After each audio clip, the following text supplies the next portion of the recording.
Thanks everyone for attending here, and we had a lovely show last week. I'm Amy Redmond, POW's Artistic Director. It's an honour to be working with POW, and you can see here we've got Francesca, who's the Engagement Director, and Lindsay, our Executive Director, and the backbone of POW, basically.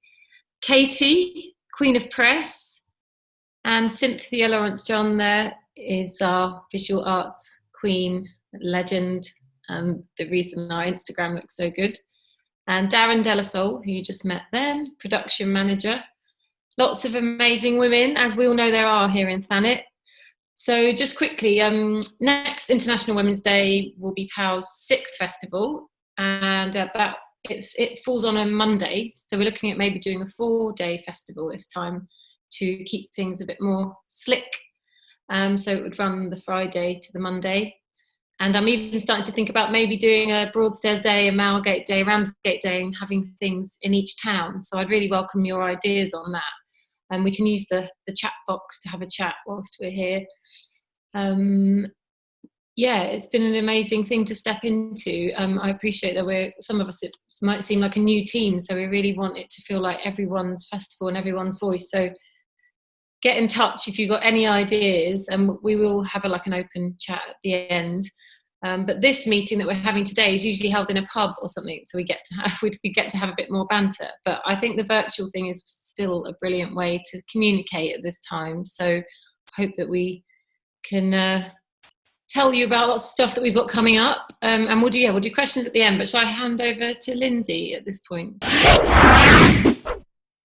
So we're going to tell you all about what our artistic vision is for POW 21, and then Francesca's going to talk you through our community engagement strategy, and then you'll hear from Cynthia and Katie as well. It's a bit dry doing it on Zoom, but there will be a chance to ask questions via the chat as we go along, and then we'll tell you all about how to submit expressions of interest, and then we'd like you all to get together and have small group chats at the end, so we'll tell you how to do that nearer the time. We're going to hopefully be announcing later today. Next week we've got this thing called Mind Body Week, which is an extension of an element of this year's festival that sadly didn't get to happen due to COVID. It's a series of workshops and talks from brilliant people to enlighten and inspire and celebrate women and the community and the village that we need more than ever right now. And they're all free, so everyone's welcome to join on Zoom for them. There'll be one, so you can sign up on the website from later today for them. And there's some really good speakers, from Laura Dockrell to Gemma Kearney, talking about motherhood and womb and sexy stuff. And we've got one about reimagining the future. We've got one about social media. We've got some performances. We've got some sound bathy meditation-y things. So we're trying to just provide lots of lovely stuff. And if you miss them, we're going to stick them on the POW YouTube as well. So there's there's stuff coming up this week. Starting from Monday. So We'll be doing a creative writing course as well with Anna Hart. That will be coming up soon. And hello, someone's entered the room there. And then we've got something that's going to go into the Margate Festival, and something with the Creative Distance Festival. So we're trying to keep busy and stuff across town in the virtual spaces that are there. But as someone that loves humans and venues in real life, I can't wait to hopefully by March be back in venues. There's nothing like being in the theatre with a red wine or a club and a sticky carpet and actually feeling people and vibes. So I'm really looking forward to next year's festival. As I said at the beginning, we're going to do the 4-day festival, so March the 5th to Sunday 8th, and potentially streamlining it into each town. And I really want to highlight as much stuff as we can. We've had lots of conversations about food and nurture, and inevitably what we've been through now is going to come into the artworks that we see in the festival. So and on that note, there'll be a chance to suggest ideas for the festival later. Here's some nice images of things gone by, lots of memories. You might know a lot of people in those pictures. It's an amazing group of towns and an amazing time, and I just feel like I meet powerful women every day in Thanet. So on that note, over to Francesca, a powerful woman. Hello everyone, thank you for being here. So a bit about the community aspect of that POW Thanet. So just to let you know, what we're going to be doing is we will continue to facilitate collaborations between local artists and community groups. And last year we worked with hip-hop artist Amy True to deliver spoken word workshops to schools and youth groups locally. We supported a collaboration between Well Projects and East Kent MenCap, which culminated in a beautiful window display across their neighbouring shop fronts on North Down Road. And we connected the local poet Sarah Tate with Copperfield's assisted living facility in Newington, bringing poetry workshops to women who would otherwise not have access to them.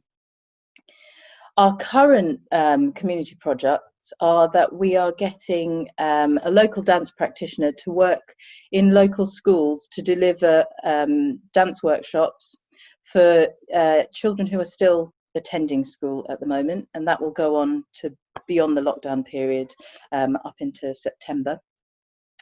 We're also, we will be delivering with Cynthia Lawrence John some youth workshops which address the Black history. We're also continuing a project with Arts Ed Exchange, which is facilitating and empowering a group of LGBTQ plus young people with their band State of Mind, and they're going to be recording a new composition and releasing it on the Arts Ed Exchange youth-led record label this summer. The other project that we have is our Community Programmers project, and that's been running for the last from starting pre-lockdown and had been running for 7 weeks, half on Zoom and half in person. And I'll tell you a bit more about that later. As with our artistic programme, we're aiming for our community work to take place year-round. And it's key that our work within the community be fit for purpose. And to that end, we want to ensure that community groups are heavily involved in the development of the projects we fundraise for and deliver. So for any community groups and leaders attending today, we really need your help. Your viewpoints are really valued, and thank you for being here to share them with us. And this leads me on to introduce you to our community programmers. Would you give a wave, community programmers? We've got one there who's, well, bizarrely, I think this is something to do with the link that I gave them. They're both called Francesca Alfonso as well, but they're not actually Francesca Alfonso. I'll introduce you to them properly in a moment. So we've got two representatives here with us today, and they're part of a group of initially 10 women of all ranges who had been coming out to discuss how they relate to arts and feminism, what they want to see and see in the POW Festival 2021, and what they care about. They were selected by sending out 1,000 letters to randomised addresses across Thanet, and the selected group represent the most diverse range of respondents. The group initially met at the Adult Education Centre over a meal, hearing from speakers involved in the community. We invited speakers based on the issues of importance to the group, and the speakers provided further information to spark discussion. The discussions were issues relevant to the women that were attending and helped them to come to an idea of what they would like to see from our festival and how they would like artists to respond to the theme of the festival. So I'd really like to now pass you over to our community programmers, and I'm going to unmute you both and introduce you. So we have Sue. Sue, would you give us a wave? Hi, everyone.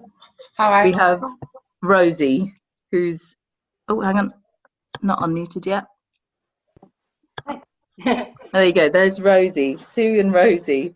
So if I can hand over to you both to just let us know, well, what we did, the topics of interest and what you'd like to see in the festival. Yeah, definitely. Sue, do you want to? No, you go first. Okay, so I think we looked at a range of different things week on week, but a really prevalent theme that kept coming back to us was sort of nature and nurture and a sort of community sense of spirit. And there were loads of different branches that sort of came off the nature and the nurturing. There was a thing of like nurturing hands, like nurturing in terms of like motherhood and things like that, nurturing the mind, the body, and the soul. So we, so we were really looking at like all these sort of things. We were looking at the Isle of Thanet, and you know that we are a community in ourselves, and also we are an isle. So perhaps we should have a little bit more. Oh no, I forgot my words. Sue, help me. Doing great. Sorry, I've really forgotten what we put. But as Thanet, okay. we should we should be proud of being an isle, and we should like pull together and sort of have a central identity, perhaps. So I've got very warm now. So. Thank you. Sue, do you have anything to add to that? I think the general consensus of the group is that they wanted it to be a Thanet festival where Thanet itself was represented well by clubs, organisations and groups that looked outward and put into the community. And again, as Rosie said, nurturing and nourishing that support and outward looking aspect of community. And it was felt that also it was important to reach all age groups and all the diversity of different people and ethnic people in the Isle, not just one section. And if I put it this way,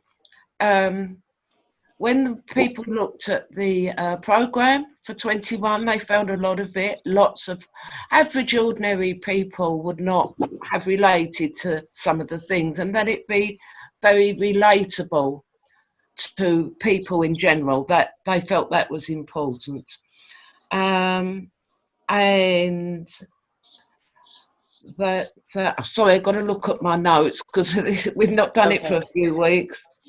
Like, for example, that lady that came, she started that kitchen where people cook together to help in terms of the cost of food, nutrition and that.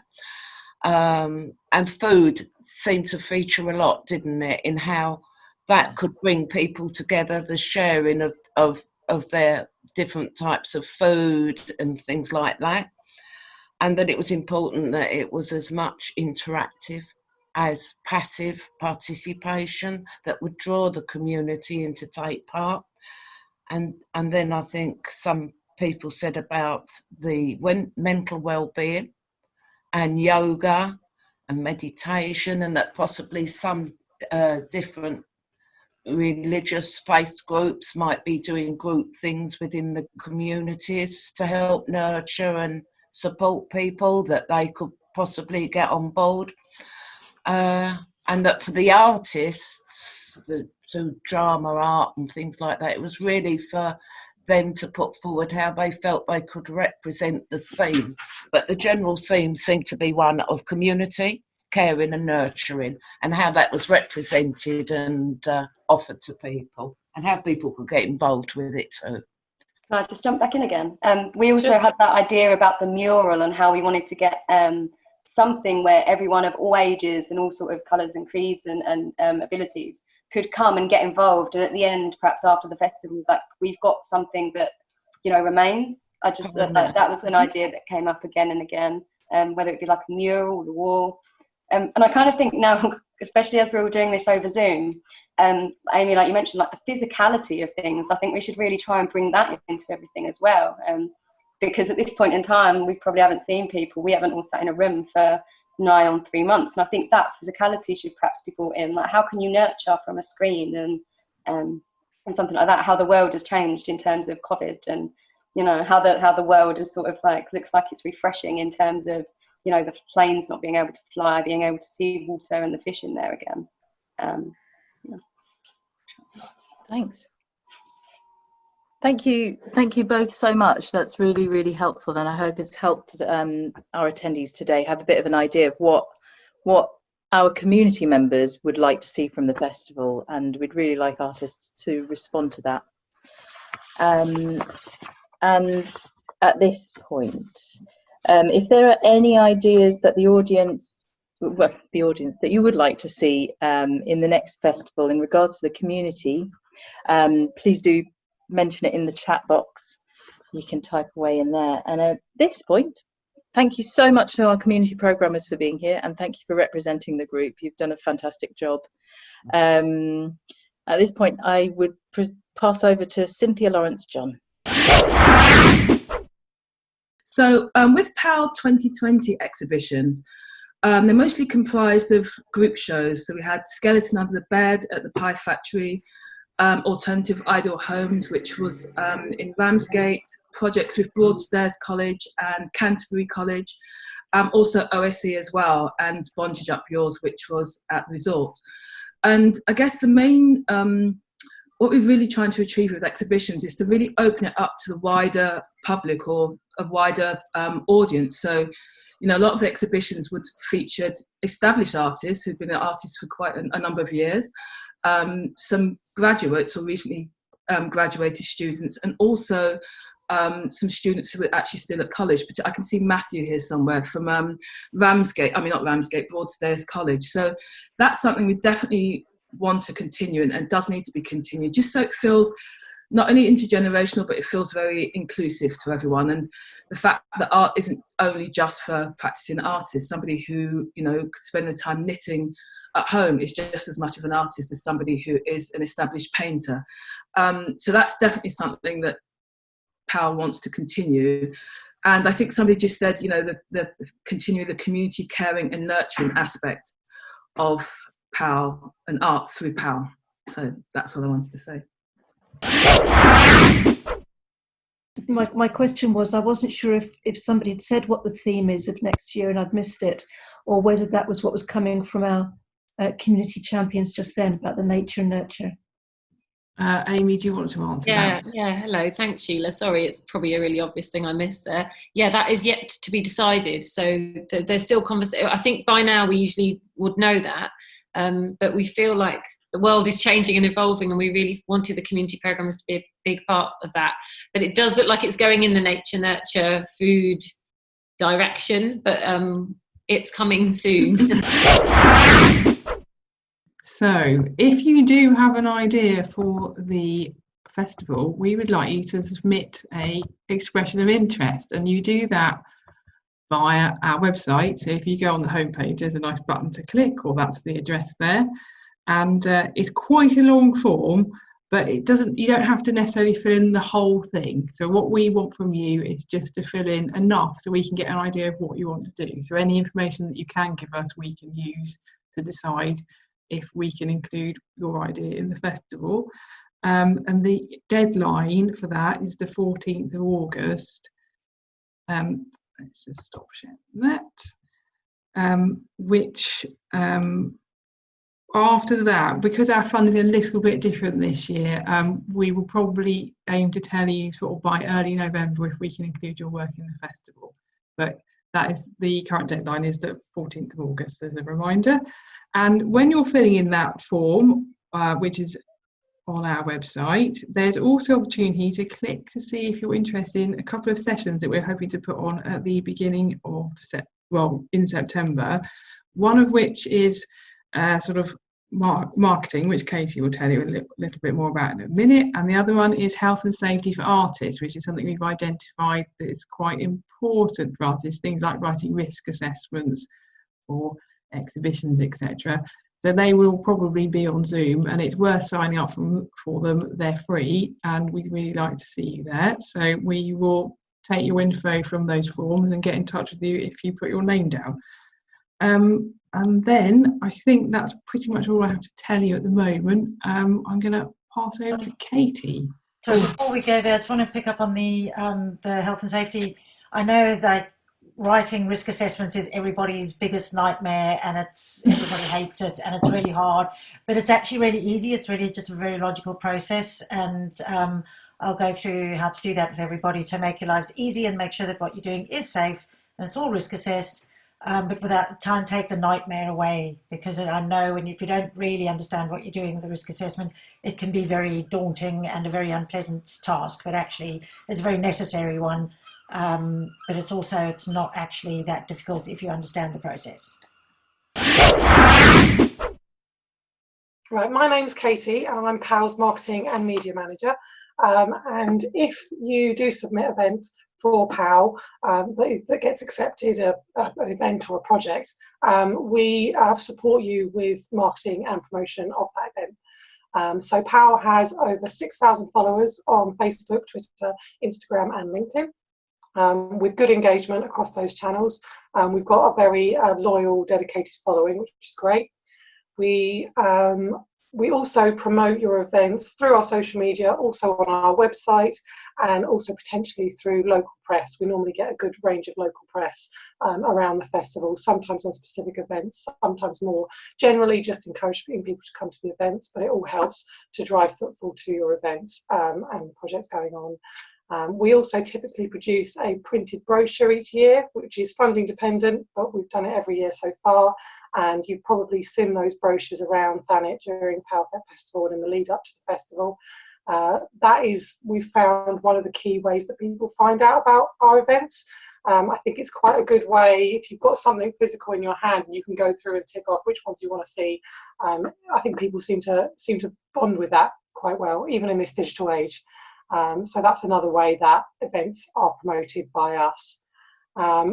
As Marketing and Media Manager for POW, if you are chosen to be a part of the festival, I can advise you on branding, copy, images, marketing, promotion, all aspects of your event, just to help you really make the most of it and to make it a real success. You are required to play a key role in marketing and promoting your event. It's kind of, hand in hand. We'll do what we can on our side, and it's expected that you do what you can on your side as well, because we really want these events to do really well and to be sellouts and to attract a wide-ranging audience. But we absolutely do work with you on that. You're not left out in the cold, and that dialogue can continue throughout the festival and in the build-up to your event. As Lindsay mentioned, funding dependent again, we're hoping to run training sessions with the people organising the events and the projects for us on marketing and how to sell your event and your idea. So I will be leading that, and that it would cover branding for either you or your company. It would cover social media and how to use that to promote events and projects, and then also look at wider marketing, including things like press and online advertising, and also in-person, and physical advertising as well. But as I say, we're keen for all the projects and events involved in POW to be a real success, to have really good footfall, to engage with lots of audiences.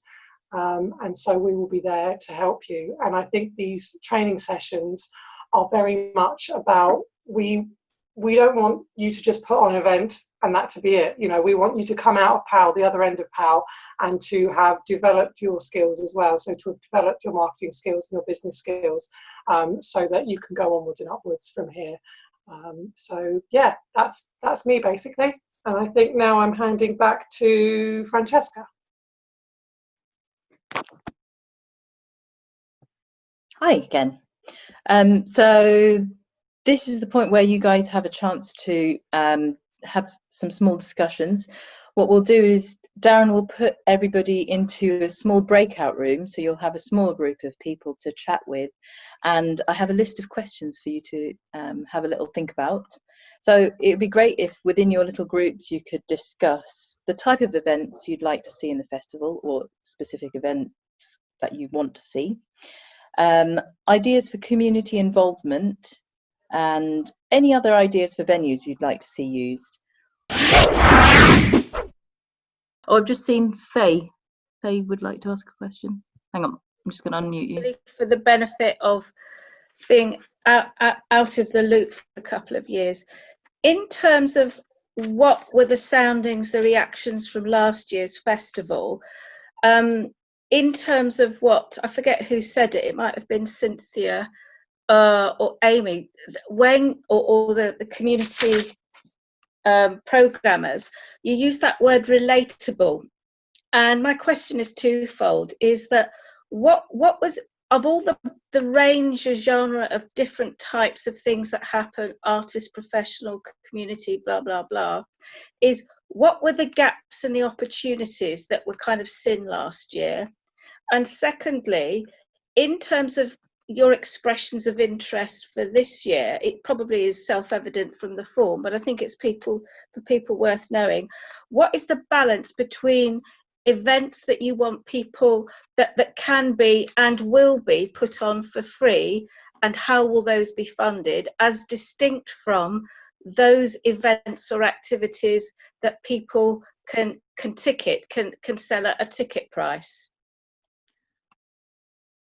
Shall I try and say something that, I mean, there's a lot there. Thank you so much. Sorry.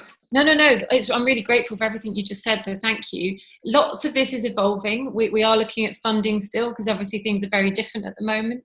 So I would love everything to be free with POW, but sometimes if we get a big name in or something, or it's a big space that we have to pay a lot for, that we have to charge a £5-10 ticket, whatever the person is. So that's dependent, I think, on who we end up booking and the spaces we end up using. There's the added variable of who knows about venues. By March, will the Theatre Royal, will we have to sit every other seat because of social distancing? We don't quite know. And therefore we have to pay more for the hire of Theatre Royal because, their staff, there's so many variables. Maybe we need to do 2 nights to warrant it, I don't know, and therefore pay the performer twice. So there's quite a lot of unknowns. The first bit of your question has just gone. I wish I'd written down things that you said. What of the feedback that you got from the evaluation that you did, there would be some sort of soundings about what was popular, but what the opportunities and the gaps were. And I made the point about between, professional shows, theatre performance, workshops, community, that kind of thing, and that balance between them.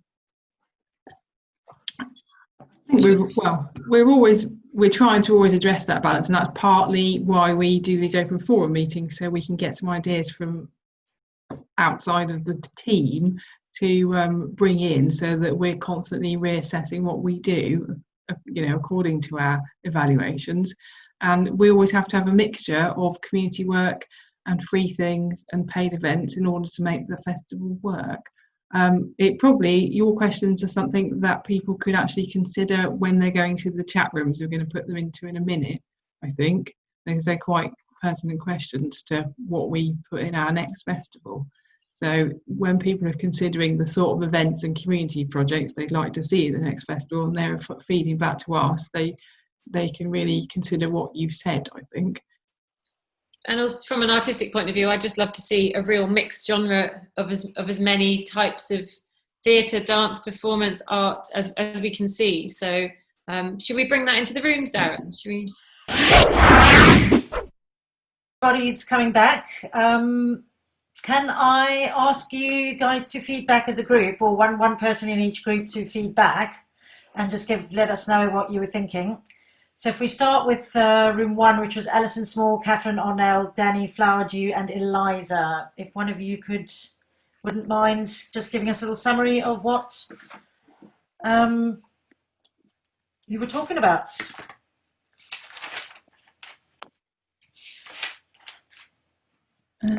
Anyone volunteering?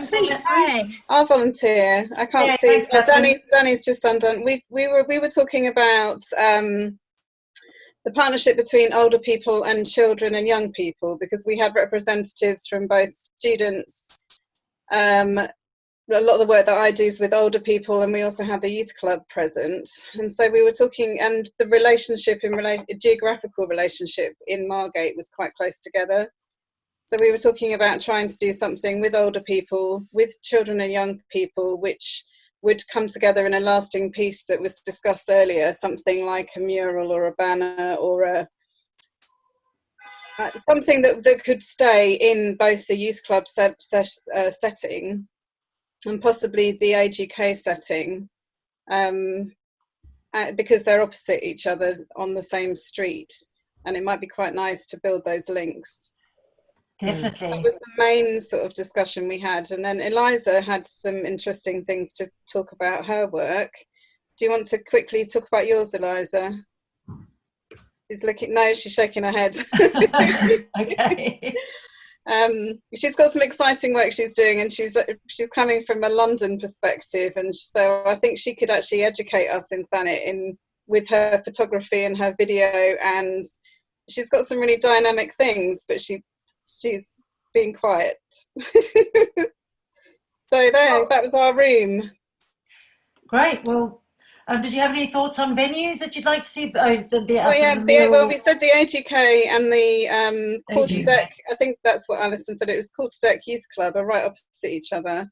We're already in discussion with the Age UK about doing some work, and they're looking at their centre as very much a community hub.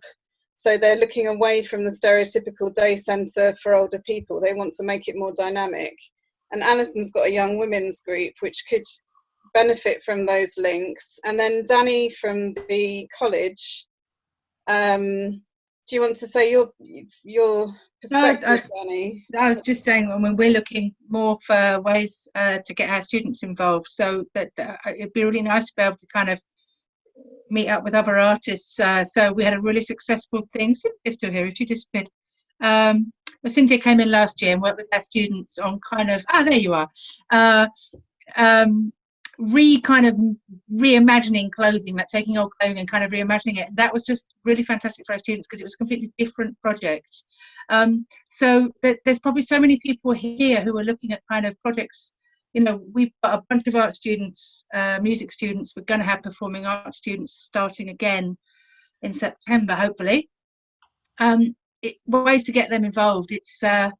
It's really fantastic for our students to actually have a genuine experience with kind of community artists and community projects, rather than all just sitting around in a classroom the whole time. So they are fantastic. I love our students. Brilliant. It's just brilliant. And you know, sometimes it takes a while. I think it's difficult times for young people, and sometimes it takes a while for them to kind of to get to know them, but they've got so much to offer. And so if anybody is looking at working with a range, I mean, some of my students are the same age as me, but mainly they are sort of 16 to 20, then yeah. Because one of the things that I've always wanted to do, but I'm not quite sure how to implement this fully, which would probably, someone like yourself could probably help on this, is to get some work experience for people out of this.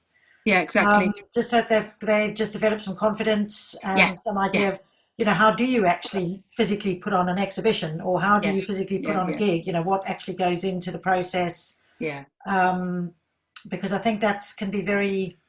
Yeah, that's exactly the thing that they need. If you don't know, you don't know. You know. Yeah. So being involved in real life events, rather than kind of talking about it, it is just fantastic for them. Yeah, and maybe have shadowing opportunities for people to shadow myself and Amy and Francesca, so that they can just sit in on meetings and understand how a meeting is conducted, or you know, how you, because I think it is very difficult to know how to behave in a meeting if you've never been in a meeting. True. I still haven't got the hang of it. Yeah. I've wondered, and I'd love to hear people's thoughts on this, about even having a youth arm to the festival, so like a power of girls element to it. So there's like an ownership, and then they meet up like this, and they have someone's clapping. Thanks. That would be really like amazing. Because you do the brochure, and it's made for, you know, it's hard because you're trying to appeal to all women, including girls. But of course, it's going to be appealing to, you know, like-minded people, and maybe you're 18 plus. But my mum looked at it and said, "Oh, is there anything for young women in this?" And because it's tricky, isn't it, to appeal to everyone? So I wonder if there could be a sort of youth arm to this. How do people feel about that? I think that's a really great idea. I think, you know, the things are hard for girls anyway, but down here they can be particularly hard. And I think the government have just announced today a kind of apprenticeship scheme for younger people to run alongside professionals to learn exactly that. And they were offering, I think it was 1,000 or 1,500 or something per person to actually accommodate them within the sector. I don't know whether it's something worth looking into. I'll look up as that. an organisation. Yeah, we could. Yes, because that was literally announced today, wasn't it? Yeah, it was earlier today on the news. Yeah. Thanks. We will look that up. Darren, are you? Sorry. Right, okay, so if we go to breakout room 2, which was Elle, Faye, Gemma, Rosie and Sue, if one of you wouldn't mind.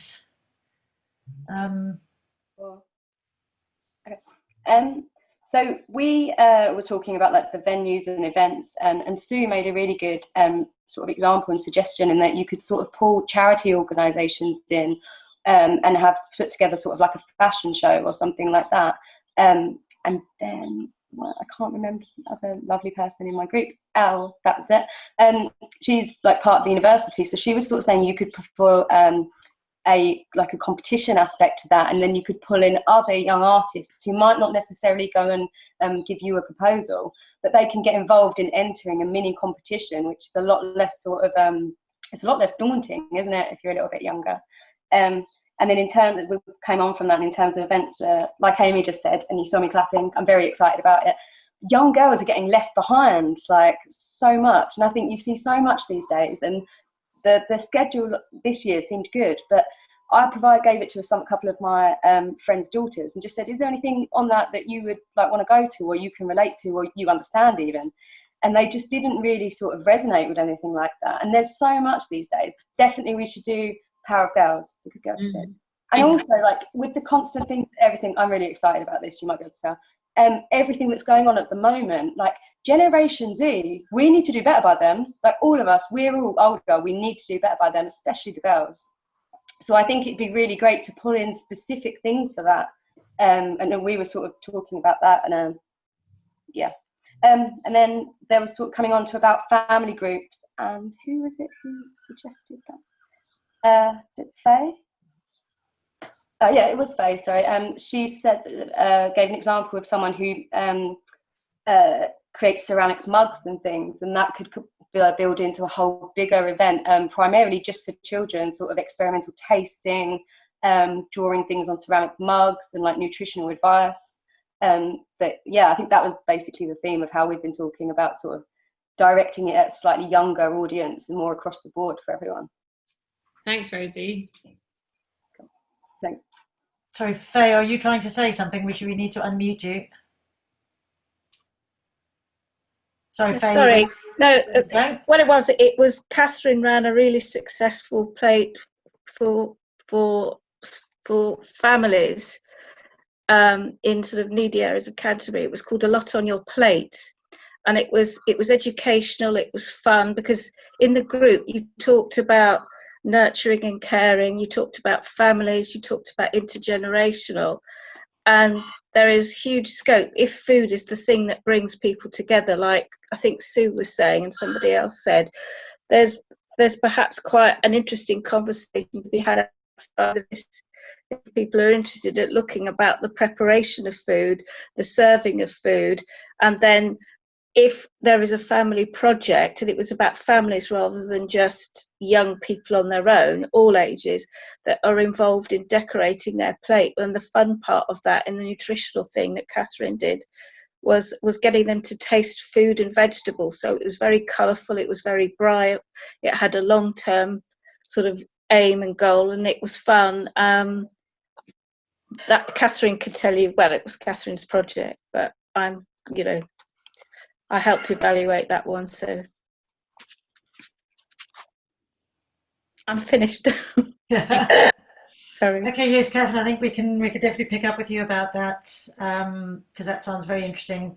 Because I'm also coming from the food bank angle here, and just thinking there's definitely a need to engage people in the preparation of food, definitely. So, okay. The next breakout room was Inbol, Kate Walters and Katie McGarry. Sorry, I was a bit uneven about how I distributed these groups. Are you trying to talk then, Danny? Yes, Danny had a hand up. Oh, sorry, Danny. Sorry, just really, really quickly, going back to the college, is we have quite a lot of catering students, and obviously with COVID thing, difficult as to know how that might work, but it's just another thing to consider with the food theme. That's all I was going to chuck in. It might be worth contacting that department as well. Do you have a large kitchen? At the college? Yeah. They do, but the issue will be whether people can come on campus at the moment. But yeah, I mean, certainly, our catering department is quite large, so it might be another way that they could come in. Okay, sorry, I'm not familiar with which college you're from. Broadstairs. You Broadstairs. Yeah, Thanet College as was. Okay. Thanks, Danny. Right, so shall we move on then to the next lot? Katie, Inbal, and Kate? Yeah. We were mainly talking about venues and the current state of affairs with particularly our entertainment venues and how we think it's really important to support them at this current time. Hopefully they'll still be alive and kicking, but actually making a priority to our community and our community venues to make sure that they are supported financially and, as well as using them and utilising them and making sure that they're a big part of what we say about where we live. But within that, we talked about, Inbal was amazing and talked about, obviously, the POW Cotton Museum and Birchington, and that led us onto a conversation about geography and the mapping of the festival, which had been brought up before, which, is an interesting subject of branching out with beyond, Margate, Broadstairs and Ramsgate. You've got the solid venue, so kind of contradicting what we just said, you've got the Turner, you've got the Theatre Royal, and you've got the Tom Thumb and the Ramsgate Music Hall, but actually what about all these other places? I was saying that I lived in Westgate, and we've got the Carlton Cinema, and we've got art galleries opening up all over the high street, and we've got pavilions and all sorts of things, and as far as I know it's not really utilised, but Birchington has Quecks, and all the Minster and Moncton and all of those things really need to be looked at. If the community champions mentioned earlier, it's really about making sure it's a whole aisle thing, and the people of that aisle are represented and making sure that they can access it. So we were talking about venues that aren't daunting to people, people who wouldn't normally access theatre or music, or isn't for them. It's about that accessibility for the wider audience. So where are they going to feel most comfortable walking into what room is for them? And I'll just say, can I offer something? In our discussions, we talked about, could libraries be used for places for groups to meet, for poetry, or a bit of storytelling? Birchington's got a library, Westgate's got a library. There's sort of literature part of arts, small things that could be put on locally for people there to offer. Like, that was just talking about venues.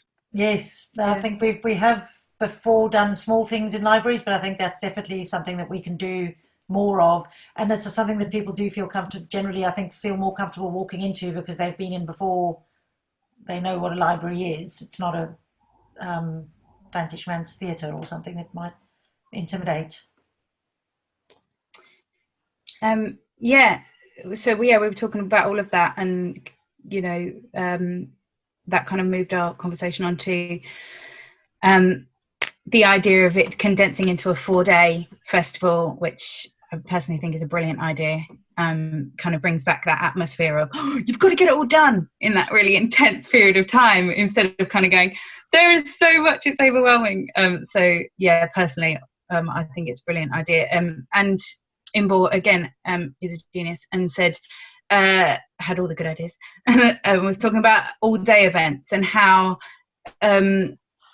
using an example from Power Cotton of having an all-day event and having people stay there all day in one space, in one area. So you were talking about the Margate, Ramsgate, Broadstairs thing, and I think that's a really, really useful thing, because having people, having the program that you did this year, which was astonishingly, diverse and extensive, and it was a choose your own adventure 2 weeks. It like here, there and everywhere. How am I going to get from here to there and do all of that? But if you've got, say, everything in a condensed area, then you can go, that's my day. Yeah. I'm doing that for the whole, that's my Saturday in Margate, that's my Sunday in Ramsgate, and I'm going to travel from here to here to here to here, and I'm going to go see this. It's just that accessibility physically as well. For people. Yeah, you're quite right, and also we always have to remember in March it's quite often utterly freezing, so it's often quite a good thing, pouring down with rain. Yeah.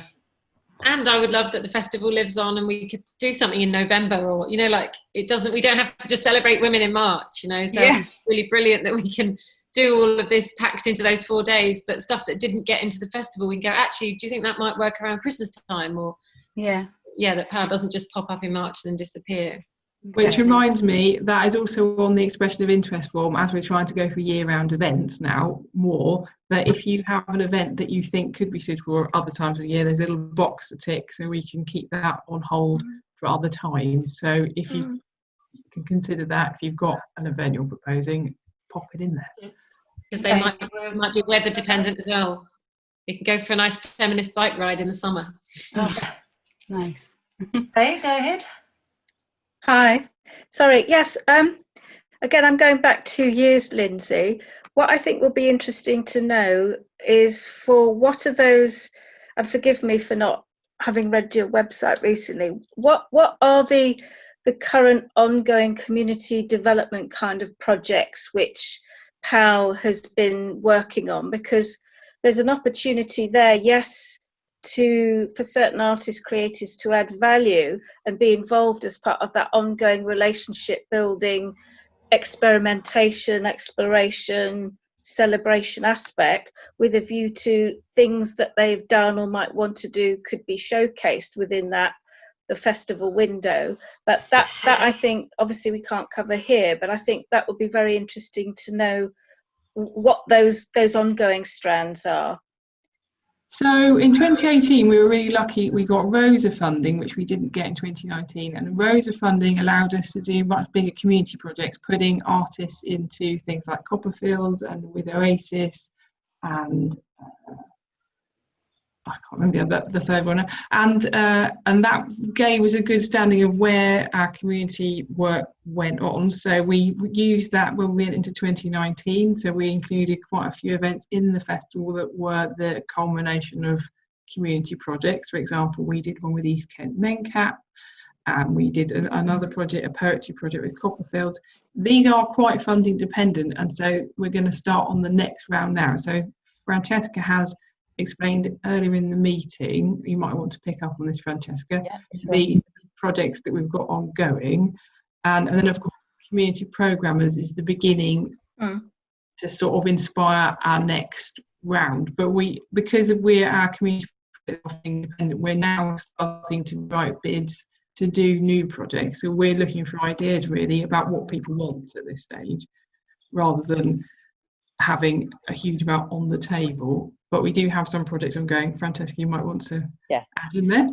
Yeah, I'll cut in here. So the Community Programmers Project is one that started in January, and we hope to continue on. And that one it was in its pilot stage.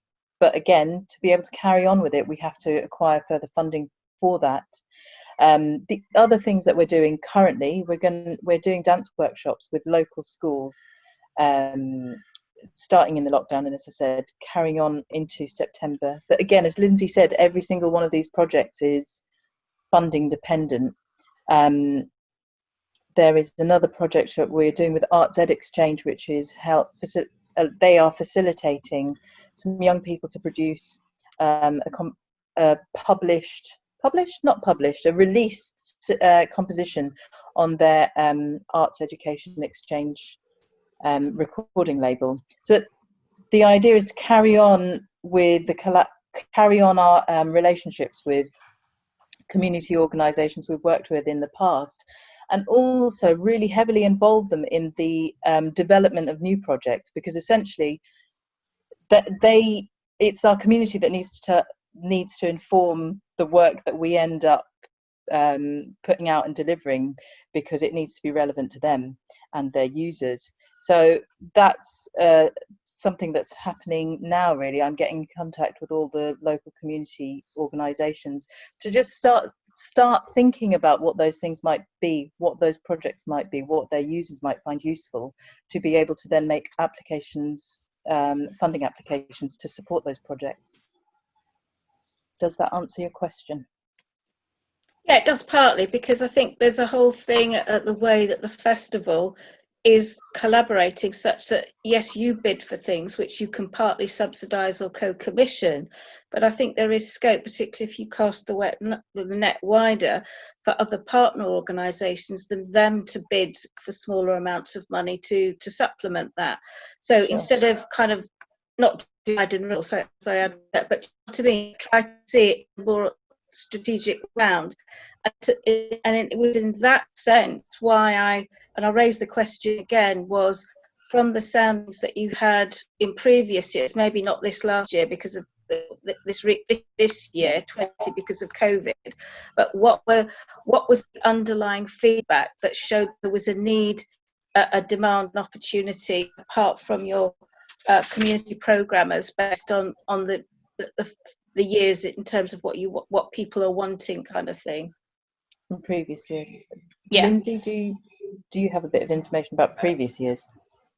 Well, as I say, in 2018 we did have the Rota projects, and that is, and we're keen not to work in an isolated way. So we tend to do our community work with existing groups rather than sort of reinventing the wheel. I've frozen. Can you hear me? Yes. Yeah. Okay. So that's, I think then. Oh, you are frozen now. There you are frozen, yeah. While she's frozen, I'd also like to say that we got some really great feedback on our Survey Monkey forms as well, that we'd happily share with you, because there's some really great feedback from the online forms.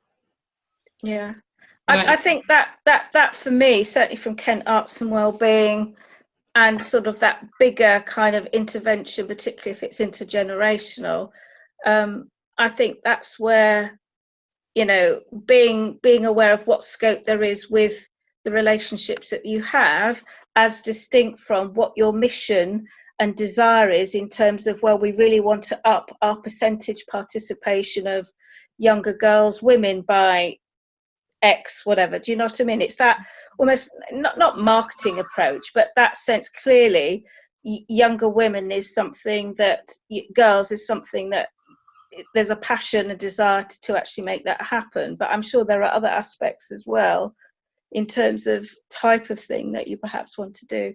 But no, I'd be certainly interested in having those conversations separately if people feel they you know, if that's useful. The dream is to do a funding big, almost the opposite way around than they normally would be done, where you identify a group in need. Like if there was a young youth female group that already existed, that we could go to them and, what would you love to do, girls? Instead of us sort of getting a pool of money and an artist that might want to work with some young people and then going, we need some young women. And it's kind of like, if we could, you know, talk to you guys that are in the colleges that are here and find some established groups of girls that are in a safe space that's their own anyway, that we could just come along and go, we think you're brilliant. What would you love to work on? Or what kind would you like a dance workshop or whatever their thing is? What could we bring to them using the contacts and artists that we have? So I think that's the exciting stage that we're at, is that we can try and do that reverse style funding bid. Yeah.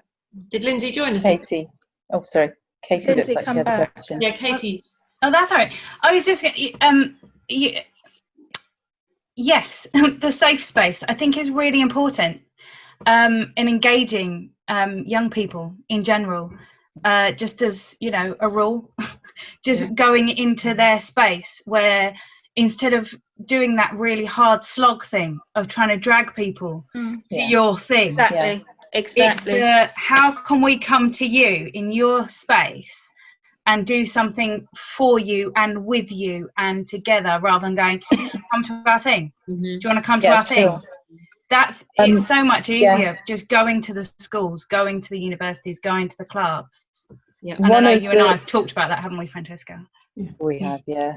Yes. And one of the things that's in the pipeline, one of the things that I've recently made a funding application for is a citizenship project, which is through Pie Factory Music, because they already have a group of young people who are interested in, they already have a bit of a social action group, and this would be an extension, an expansion of what they already have. And the idea is they've come up with the idea. This is kind of led by the young people. And then we've gone, and it's going to be held, if we get the funding, that is, it would be held at Pie Factory Music, because this is something that's their safe space. They also, as well as it being their safe space, there's all the pastoral care that comes with it, because the Pie Factory Music are fantastic practitioners. They've got a great team who can support the young people in more than just, oh, this is something we're presenting to you. They've got the background care for safeguarding and taking care of the well-being of the young people that attend. So, and also, sorry, Francesca, before I was really interrupted by my computer crashing, which it's never done before, that when we were looking at community groups and we consulted with them, they were very keen that we don't do the swooping in and swooping out, as in that we have ongoing relationships with them, as we have done with Pie Factory Music and other youth groups. And that really underpins the whole thrust of my questions about where are the relationships that you've got that can be extended and evolved exactly in that co-creation, co-participation kind of way. Because at the end of the day, as several of you have said, in what makes it relatable is having it on their doorstep, on their turf, and in their spaces that they're familiar and feel safe and comfortable in. But also it means having, you know, having it in a more localized area kind of thing, rather than traveling very far, taking on board exactly what some of you were saying about making more use of local libraries and other stuff like that as well. I think Matt Bowen, you're here, aren't you? Where are you, Matt? Yes, I just singled you out. Yes. It was interesting, the workshops, because I think, Matt, you came to one of these groups last year. I think it was in Ramsgate, or maybe it was in Margate, I can't remember which. And what I found interesting working with you is it was interesting working with students within a college or school setting, but they still had your support as a tutor. But then I was there also to work with them, and as you kept saying to me repeatedly, there's no point trying to do anything outside of school hours because people will not turn up. But what I found quite rewarding was going into Broadstairs, that at times we had like 30 students within a particular group setting, and they're all from varying backgrounds, and you had both male and female, which I think is very important. We need to include young men and boys particularly. And so that I found really interesting, and a good way in which to work, to actually go to schools. And therefore you also knew the students, and you knew how to draw certain students out of their, you know, their shyness or their own little bubbles. So that's what I found was useful. Yeah, and I think then they really engaged with the workshop, and I just workshop she did with music students as well, because I popped into a little bit of that, and that was really seeing those students come out of their shell when they were writing their lyrics with Amy True was really good as well. But then the opportunity that you also gave the students with Anna being involved in the Ideal Home Show as well, just to see how an exhibition works as well, that was really good. And then and as you say, because with our subjects, it is mainly a high percentage of women on our art courses, but we do have someone. It was really good to see some of the younger boys getting involved in those workshops and producing some really good work as well. Right, shall we speak to our last group? That's been very interesting, but time is ticking on a bit. And I'm wondering if we should just speak to the last group now: Lindsay, Matthew, Sheila, Sylvia, and Zara. I suppose we were. You have the floor anyway. we were kind of talking about. We were mainly talking about the same kind of things, really, just getting involved. the students get involved. I did really like I don't know if we really answered the questions very well though. I forgot about the questions. No, I don't think we did cover the questions actually. We just talked about ourselves a little bit and caught up. And yeah, and I think the shows that particularly at Pie Factory were really good last year. With I was just saying to the others, Davina giving a really good talk to our students, kind of popped in unexpectedly, and they found that very, very inspiring. I know they wrote lots of notes in the book as well. I really like the idea of a mural as well, kind of something long lasting that's there after the show. I know Dani probably spoke about that in her group as well. We've done murals before. Obviously doing them at the end of February or beginning of March is going to be cold, but we can things like that would be yeah. So it's maybe a mural in each town or something like that, where you're talking about having different towns going on. So not just our college, but other schools could be involved as well. And yeah, I don't know if anyone else from our group wants to add anything there. I'd just say that I didn't really get a chance to say this in the group, but I think the main things that people are going to be thinking about next year are going to be how we reconnect with each other. I think loneliness will be a massive theme, especially amongst adults. And also, I think it's interesting as a social opportunity, there are a lot of people moving to Kent from other areas of the country, and it's easy to identify groups of people. It's not so easy to identify individuals. And I think that if there's any way of theming something around how do grown-ups make friends with other grown-ups, could actually be really nice, because there's a lot of people that I've spoken to that find it hard to make friends when you're an adult. You only really meet people at work, especially if you've got families. So, and it's scary even when you go to an event that says we're really welcoming and you can speak to anyone. We don't, because we're English. You know, it's really, really hard. So if an artist can find a way to help people overcome those barriers, particularly people with social anxiety, which may be one of the reasons why they're finding it hard to make friends, that could be really, really positive and really, really worthwhile, particularly next year, I think. Right. Can I jump in with that? So one of the obvious ways people can join in is come to United Mothers, which is open to every woman in Thanet. So let me just put a plug in for us. But my quick question really is a bit of a practical one about timing and money, because if you were, for example, one say, well, we'll come and consult with United Mothers Group about what women would like to do for next year. We're currently not meeting. We will be hopefully trying to meet digitally, but that'll be with small groups at a time. Not everybody's got digital access is the other issue. So there's a big question about digital poverty going on. But if there were to be a joint application to put something on that we might be putting on in our community centre come next March, there's got to be a consultation and a funding application, an expression of interest, and all of these things happening within a kind of pretty tight timescale there. So I'm just wondering if you've got a sense of how that might be work practically.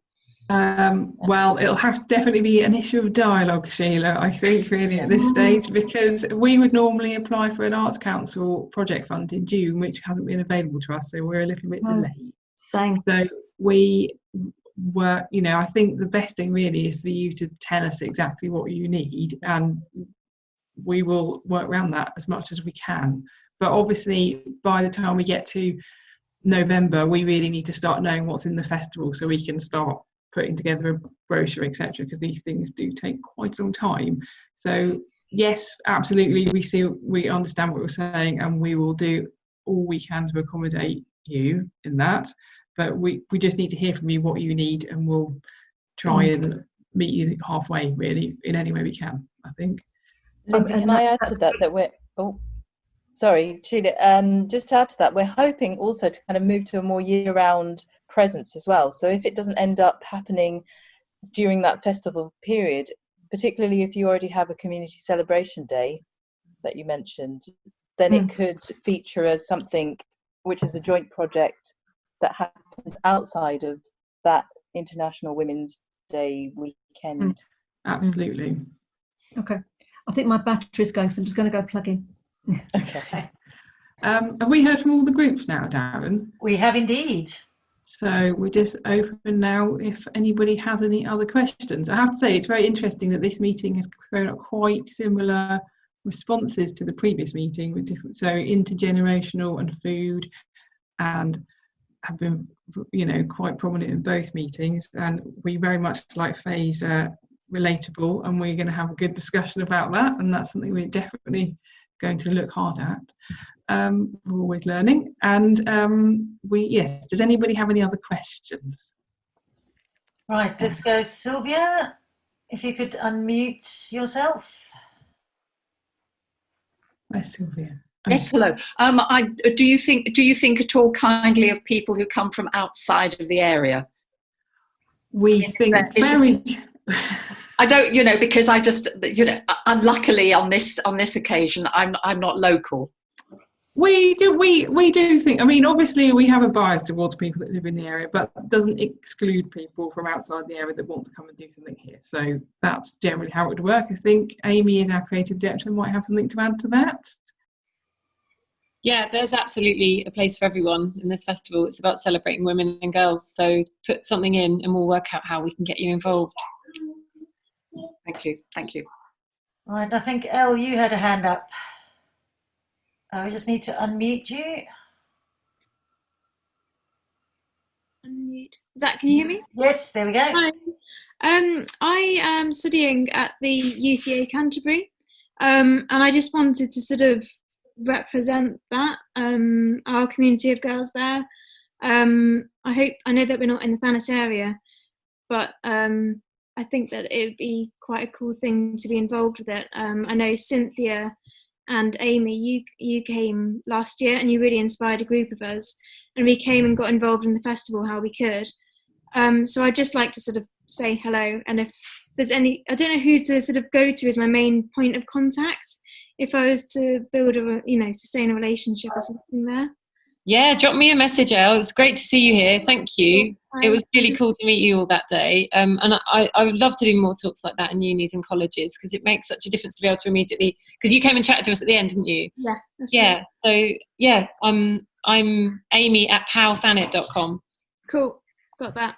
Let's have a chat. You also exhibited, didn't you, at the Pie Factory as well? Yeah, I did. Thanks to you. That was really great. Yeah, so thank you.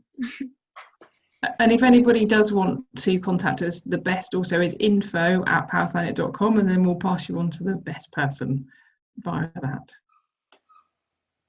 Right. Anybody else? Any more comments?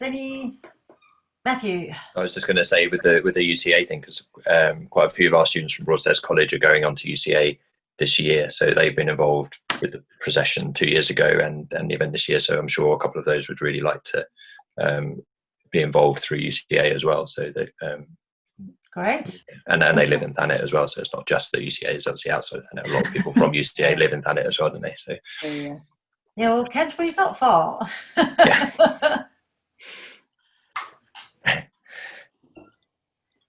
Any other questions? I think it's nice to end on talking about young people, because the future of the festival is you guys and your students. So should we wrap up unless there's anything else? No. We look forward to hearing from you all. Thank you very much for coming. Thanks, everyone. Right, welcome back, everybody. So, breakout room 1 was Kirsty, Megan Wren and Sarah Tate. Who fancies giving us a rundown of your thoughts? Do we have a spokesperson for room 1? Kirsty? Sorry, Christy? Megan? Wren? I've unmuted, I think. Yes, you are. Perfect. We can hear you. We talked about venues for those harder to reach parts of the community, and we came up with the GAP project and St Paul's in Cliftonville. And I was talking about the afternoon tea thing that came up in one of the community programme sessions, where different cultures did an afternoon tea for their culture and invited everybody. And so that we kind of talked about that a little bit, and everyone kind of liked the idea of the food again. So we got back to the subject of food. And you were talking about your poetry as well, taking your poetry to people rather than people coming to you, weren't you? And finding venues to be able to do that. Yes, well, doorstep performances are going to be becoming a thing, I think. I mean, it's quite a brave thing to do, to go and stand on a random street corner and, but, you know. I can't think, was there anything else? I'm not sure if I missed anything. We didn't make any notes, obviously, we weren't that organised. Okay, well, if that's... let's try breakout room 2, which is Aisha, Jenny, Aisha and Jenny. Who wants to? Aisha, can you unmute yourself? There you go. Yeah. Yay. Okay. So Jenny is not in the area. She's has a dance company. I'm new to the area, so we were kind of just discussed around our ideas. So Jenny's got a dance company. We talked about the fact that she had an intergenerational project already running, a community project working with children. So it sounded a lot like what you were kind of talking about earlier.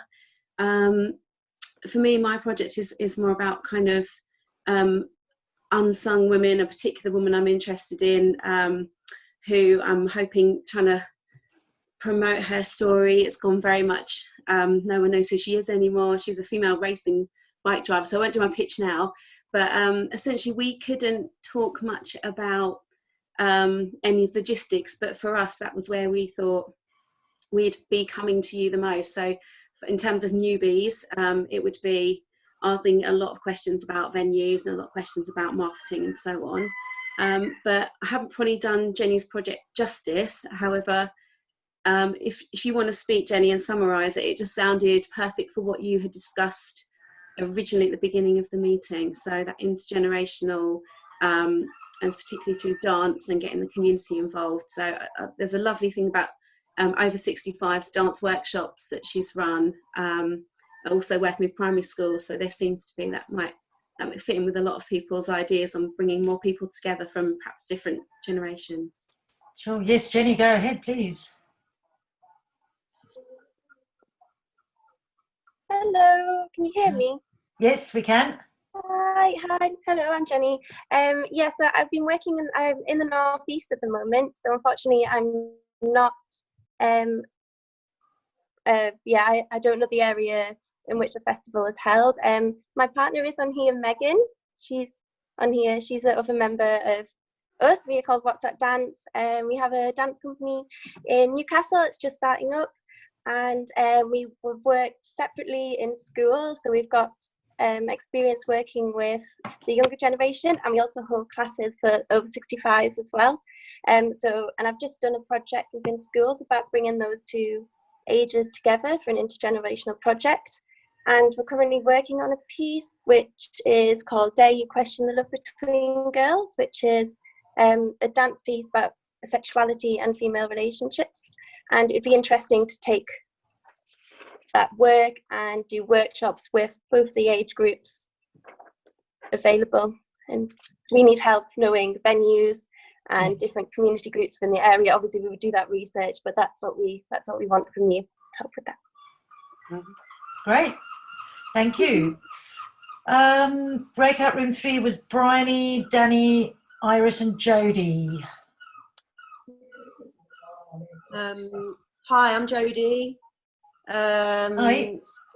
We talked, so Danny has been involved in previous years, and Danny was telling us about the project last year of inviting some young girls to be, for her to do their portraits as a way of engaging them in the festival. And then I was thinking, well, you know, in a way that could be like the first step, and the next step is like then inviting, you know, as part of that, then another kind, I'm a movement dance person, so then the artist could collaborate with the movement person to then create a workshop about how you can move their portraits. And then that's open to those girls, but also, you know, other people. And then I was thinking, and then they can go on. I didn't say this in the meeting because we got cut off, but then they can go on to you know, create portraits after, or create some artwork after they've moved, because I think, you know, that's so it's like a series of engagements rather than just one engagement. And then Bryony was mentioning, oh yeah, and then, you know, that can tap into body image and how, you know, all that stuff around being women and body image, and then we got cut off. So that's Excellent, great. The next room was two Lucys, Pam Holmes and Rebecca Thomas. Who wants to give us some feedback? Oh, where have they gone? I don't mind. There we go. So we spent quite a lot of time wondering why nobody could hear me. So apologies.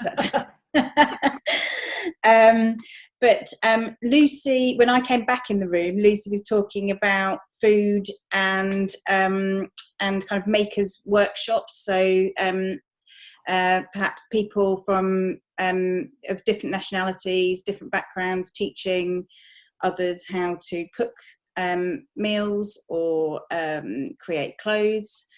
And the idea that if everybody sort of going to the workshop starts from the point that they know nothing about how to create that thing, that helps to kind of bring people together, because it kind of levels everybody out.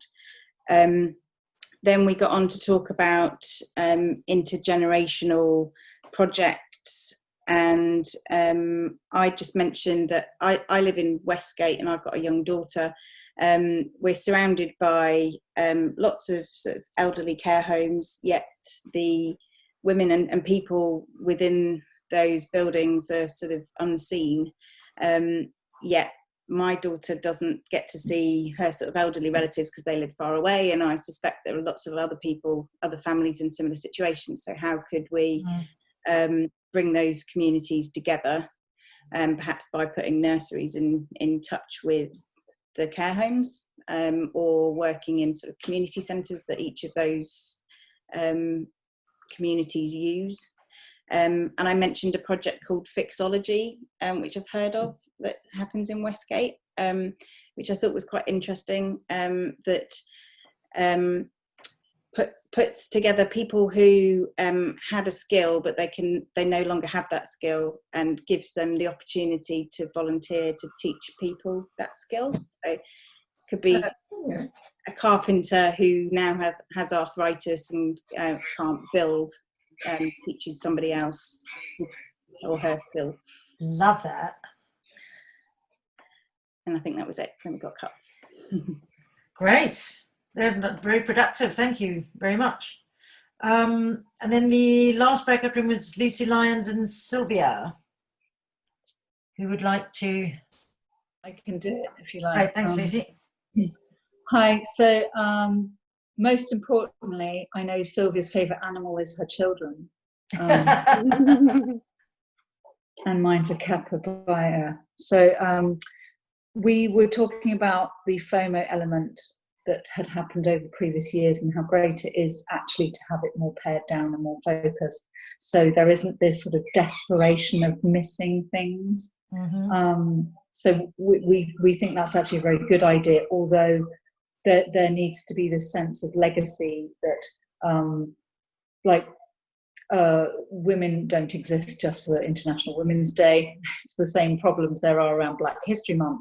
You know, we shouldn't be just celebrating Black history for 1 month. It should be embedded in our curriculum.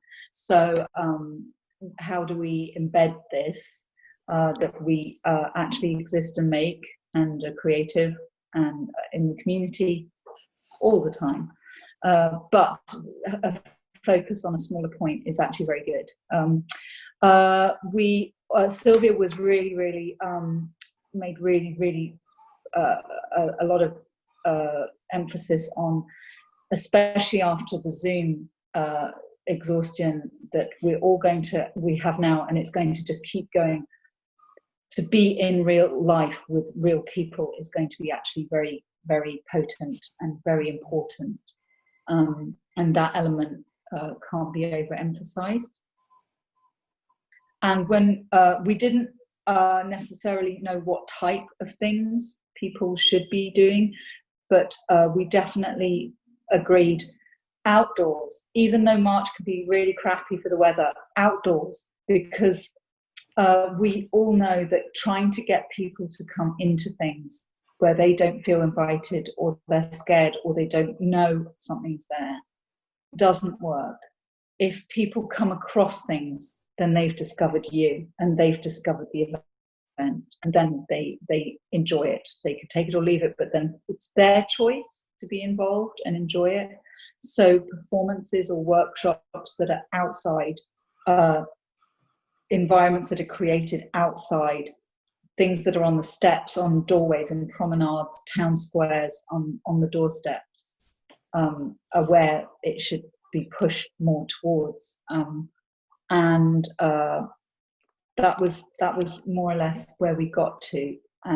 Food came up a lot last year, I remember, and food is a really important thing. Making together and eating together, I think, and sharing different food cultures, I think, is a really good thing. The only things I had thought of from a personal thing is, again, I've had 3 really amazing women artists approach me wanting to have an exhibition, but it'd be a classic exhibition about women and how women work, and with domesticity. And because it's in my house in a domestic space, it made sense. But then it would be how can we think about that carrying on and bringing the community in, or going out to the community. So that would be our stumbling block, but a thought. So that's what we did. Great. Thank you very much, everybody. We've got some really nice things to pick up on there, and hopefully, you've managed to inspire each other as well with getting to your expressions of interest. We're gonna see if anybody has any questions as well they'd like to ask. Yes, this is a good time for questions. Just unmute yourself and ask away. It's a bit difficult on Zoom, isn't it? But I bet there are some questions. I was interested in what Rebecca said, what you said, Rebecca, about the skills of people and using them, especially with the older retired, or even those that have had to take redundancy, because people get very old very quickly if they let their grey matter slip a bit. And one of the biggest thing is being without those skills that have always maintained your lifestyle. And that on my project, that is the big thing. So we should talk later. I think it's a really important point, because that's exactly what my project is about. It's about bringing the older people to work alongside youth, and the ideas that might go with that, for that to happen as well. And I think that could be a very nice project overall with, especially there's so many young women or young people who don't really get, I don't know, I used to teach adults and the kids don't know how to climb a ladder safely because they're not allowed to climb a ladder. So it could be useful to things like how to use a drill, how to put up your own shelves, so that you don't always have to rely on getting some bloke around to come and put up a shelf for you. You can do it yourself. That kind of thing would be quite nice, and also intergenerational and really useful. Yeah. I mean, my own husband, throughout COVID, he's built a new kitchen top, absolutely brilliant. I mean, he's a carpenter joiner. He's used all of his skills. I haven't been able to keep him out of the garage. You should see what he's done out here with the patio. It's amazing. I think he's going to get a bit depressed when it's finished. It's about that, and people are willing. It doesn't matter what their age is; they are willing to share their inner knowledge and pass it on. Yeah, I think during this time, we've all had to be a bit more self-sufficient. So those sorts of skills are more, even more important. So yeah, I think that would be great. Yeah. I think Sylvia got a question. Yes. Do you help finding places to work in, areas to work in? You mean venues? Yes. We can do. It's a real mixture. Some people come to us and they don't have a venue, and we can match them with a venue, and sometimes vice versa, the other way around. So if you don't have a venue, then don't write one on your expression of interest form, and we'll just we'll see what we've got that's suitable. We do generally, if it's visual arts, we tend to hire a couple of gallery spaces, which is, we've done the Pie Factory, Margate in the past, and New Kent Gallery, so that sort of thing. But it does depend on what you submit and where it's suitable for. But absolutely, but equally, if you do have a venue, we'd love to know about it. Okay, thank you.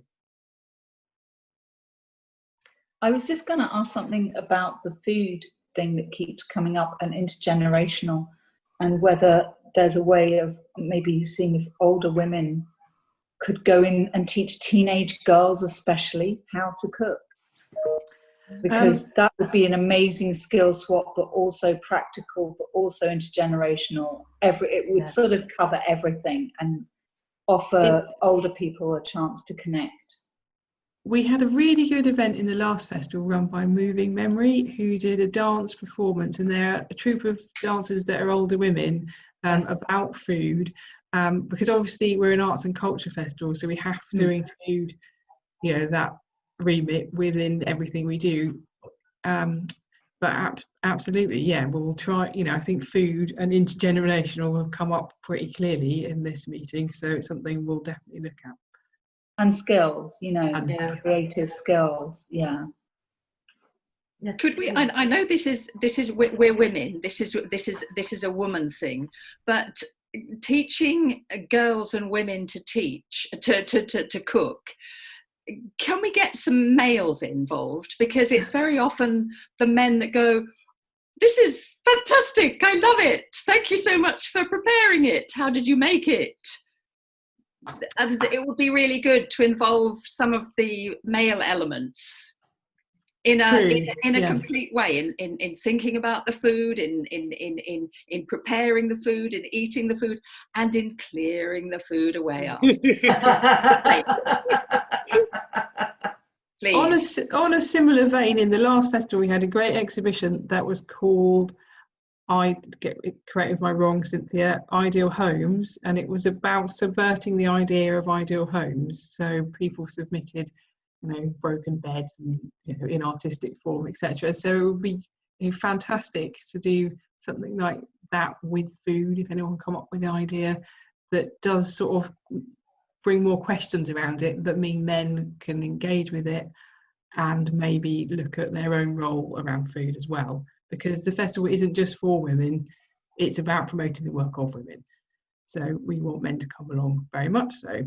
That is interesting as well, Sylvia, that you mentioned men, because I think I was brought on last year. Last year was my first year, so I've only done 1 year of POW.